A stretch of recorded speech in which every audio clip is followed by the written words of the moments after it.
बिस्मिल्लाहिर्रहमानिर्रहीम। अस्सलाम वालेकुम दोस्तों, उर्दू की एक नई वीडियो के साथ आज मैं आपके सामने हाजिर हूं। तो दोस्तों, आज की जो वीडियो है, सऊदी अरब से उन गैर मुल्कियों को बेदखल कर दिया जाएगा जो इकामे की तजदीद में ताख़ीर करेंगे। तो वीडियो स्टार्ट करने से पहले जिन दोस्तों ने अभी तक मेरा चैनल सब्सक्राइब नहीं किया वो यहाँ सब्सक्राइब के ऑप्शन पर क्लिक करके मेरे चैनल को सब्सक्राइब कर सकते हैं। और जो दोस्त फेसबुक यूज़ करते हैं वो यहाँ फेसबुक के पेज पे क्लिक करके इसको भी लाइक कर सकते हैं, क्योंकि अक्सर वीडियोस मैं फेसबुक के पेज पे भी शेयर करता रहता हूँ।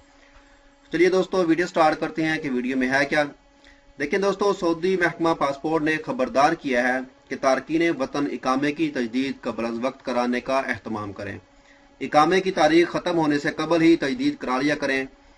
अगर किसी तारकीन वतन ने इकामे की तजदीद में तीसरी बार ताख़ीर की तो उसे सऊदी अरब से बेदखल कर दिया जाएगा।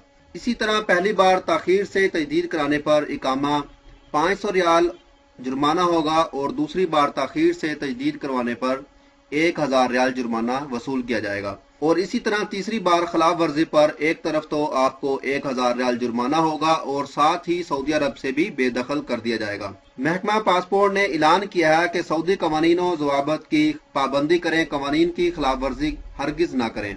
आप इकामे को 6 माह पहले भी तजदीद करवा सकते हैं। इकामे की आखिरी तारीख ऑनलाइन भी चेक कर सकते हैं अपने मोबाइल से या कंप्यूटर से, ताकि बर वक्त आप इकामे को तजदीद करवा सकें। तो ये थी दोस्तों आज की वीडियो। मैंने चाहा मैं आप दोस्तों के साथ शेयर करूं। अगर आपको ये वीडियो पसंद आए तो दोस्तों मेरे चैनल को सब्सक्राइब करना, वीडियो को लाइक एंड शेयर करना मत भूलिएगा। तो मिलते हैं किसी न्यू वीडियो में किसी न्यू इन्फॉर्मेशन के साथ। मुझे दीजिए इजाजत। ओके, अल्लाह।